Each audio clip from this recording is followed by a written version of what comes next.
Hello guys, welcome back to our YouTube channel. तो इस video के अंदर हम डिस्कस करेंगे क्लास 8 का maths NCERT chapter number 4 data handling, जिसकी एक्सरसाइज 4.2 का क्वेश्चन नंबर थर्ड।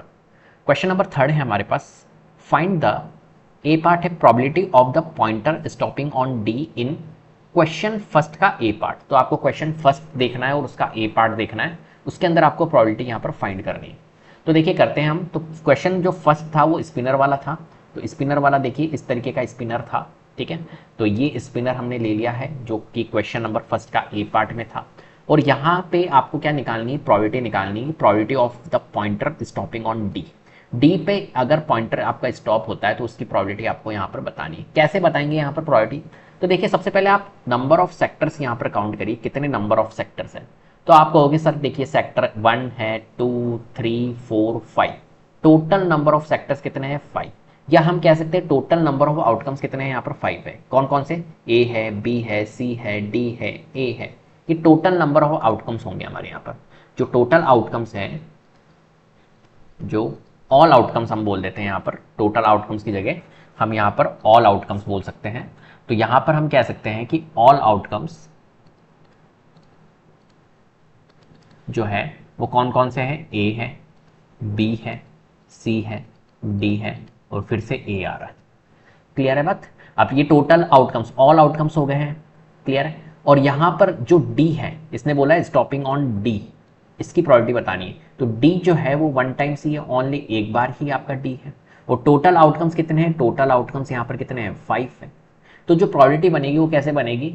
जो हमारा डी है, ठीक है, जो हमारा डी है वो कितने नंबर ऑफ टाइम से? 1 टाइम से। तो ऊपर आपको क्या लिखना है? 1 divided by total number of outcomes. Total number of outcomes कितने हैं? ये टोटल 5 है, तो 1/5 ये प्रोबेबिलिटी बनेगी। और या आप इस तरीके से भी समझ सकते हो यहाँ पर कि टोटल नंबर ऑफ सेक्टर्स कितने हैं इस सर्कल के अंदर। देखिए 1 सेक्टर, 2 सेक्टर, 3 सेक्टर, 4 सेक्टर और 5 sector. Total number of sectors कितने हैं? 5 सेक्टर्स हैं। तो हम लिख सकते हैं total number of sectors 5। Clear है। और कितने सेक्टर के अंदर डी हमारा है? तो आप कहोगे डी सर ओनली एक ही सेक्टर के अंदर आ रहा है, तो number of sector with D is equals to 1। ठीक है, तो प्रोबेबिलिटी आप लगा दोगे, फॉर्मूला बनेगा number of sectors with D divide by total number of sectors. हमेशा टोटल को नीचे रखते हैं और ऊपर जो आपको निकालना है, इवेंट जो हैपन हो रहा है उसके अकॉर्डिंग हम निकालते हैं। तो number of sectors with D कितने हैं? 1 divide by total number of 5। तो 1/5 आपकी क्या बनेगी? प्रोबेबिलिटी बनेगी। क्लियर है बात? चलिए बी पार्ट देखते हैं। बी पार्ट है probability of getting an S from a well shuffled deck of 52 playing cards. अब देखिए आपने प्लेइंग कार्ड्स जो है वो तो आपने खेले ही होंगे, और अगर नहीं भी खेले तो थोड़ी सी नॉलेज आपको होनी चाहिए कार्ड्स की। ठीक है, टोटल जो कार्ड्स होते हैं, टोटल जो हमारे पास में कार्ड्स होते हैं वो कितने होते हैं? 52 कार्ड्स होते हैं। 52 कार्ड्स होते हैं। अब ये 52 कार्ड्स के अंदर भी आपको क्या देखने को मिलेंगे? अलग अलग फैमिली देखने को मिलेगी। टोटल 4 फैमिली आपको देखने को मिलेगी। टोटल आपको 4 फैमिली आपको देखने को मिलेगी। First family, second family, third family और फोर्थ फैमिली।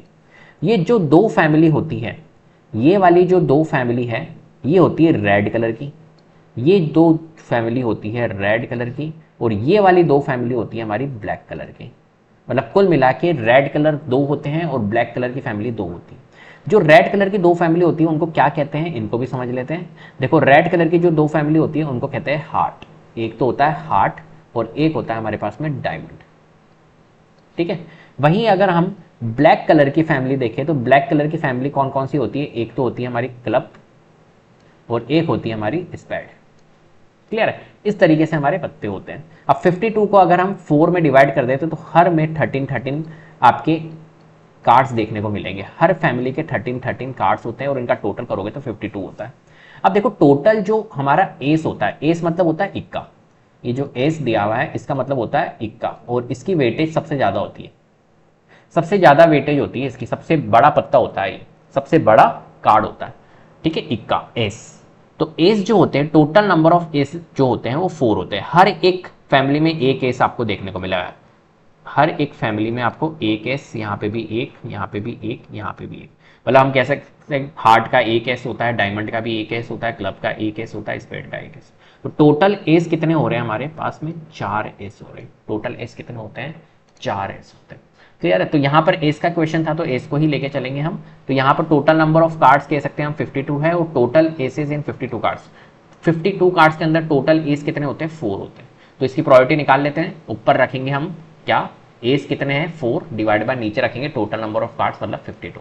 ठीक है, total aces in 52 cards divide by total number of cards. तो 4/52 इसको सॉल्व कर लेंगे हम, रिड्यूस कर लेंगे तो 4 से जा रहा है 4 1 जा और 52 जा रहा है 13 टाइम्स। तो 1/13 हमारी क्या बनेगी यहाँ पर प्रोबेबिलिटी बनेगी। इस तरीके से आपको इन क्वेश्चंस को सॉल्व करना है। क्लियर है? चलिए सी पार्ट देखते हैं। सी पार्ट है probability of getting a red Apple. ठीक है, यहां पर आपको बताना है, ये देखिए ये आपको फिगर दिया हुआ है, इस फिगर को आपको थोड़ा सा देखना है और यहां पर देखना है आपको प्रोबेबिलिटी बतानी है रेड एप्पल की। तो यहां पर देखो ये ग्रीन एप्पल है, ये रेड एप्पल है। ग्रीन और रेड ये दो ही टाइप की यहां पर एप्पल अवेलेबल है, तो इसको देख लेते हैं हम। तो देखिए यहाँ पर ये ग्रीन एप्पल है, ये रेड एप्पल है, ये रेड एप्पल है, ये रेड एप्पल है, ये ग्रीन एप्पल है, ये रेड एप्पल है, ये ग्रीन एप्पल। तो यहाँ पर अगर टोटल नंबर ऑफ एप्पल्स अगर हम देखें तो कितनी टोटल नंबर ऑफ एप्पल्स है, तो 1 2 3 4 5 6 7 टोटल नंबर ऑफ एप्पल्स कितनी है यहाँ पर, टोटल नंबर ऑफ एप्पल्स है हमारे पास में 7। टोटल नंबर ऑफ एप्पल्स में से आपसे क्या पूछा है, इसने रेड एप्पल पूछा है। तो रेड एप्पल अगर आपसे पूछा है तो रेड एप्पल एक तो ये रही आपकी, एक ही ये रही, 2 3 4। टोटल नंबर ऑफ एप्पल्स कितनी है रेड, वो है हमारी 4 और नंबर ऑफ एप्पल्स जो है टोटल वो कितनी है 7, जिसमें से रेड एप्पल्स कितनी है 1 2 3 4। तो हमारी जो इसकी प्रोबेबिलिटी निकलेगी वो क्या निकलेगी, 4 ऊपर रखेंगे और टोटल नंबर ऑफ एप्पल्स नीचे रखेंगे तो 4/7 बनेगी। क्लियर है? तो टोटल एप्पल 7 है, नंबर ऑफ रेड एप्पल्स 4 है, तो प्रोबेबिलिटी जो बनेगी रेड एप्पल की वो क्या बनेगी, number of red apples divided by total apples, तो 4/7। क्लियर है बात? इस तरीके से आपको इन क्वेश्चंस को सॉल्व करना है। तो उम्मीद करता हूं आपको वीडियो पसंद आई होगी। अगर वीडियो पसंद आई है तो प्लीज लाइक कीजिए, शेयर कीजिए, चैनल को सब्सक्राइब कर लीजिएगा, बेल आइकन को जरूर प्रेस कर लीजिएगा जिससे कि अपकमिंग वीडियोस के नोटिफिकेशन आपको टाइम टू टाइम मिलते रहे। Thank you so much.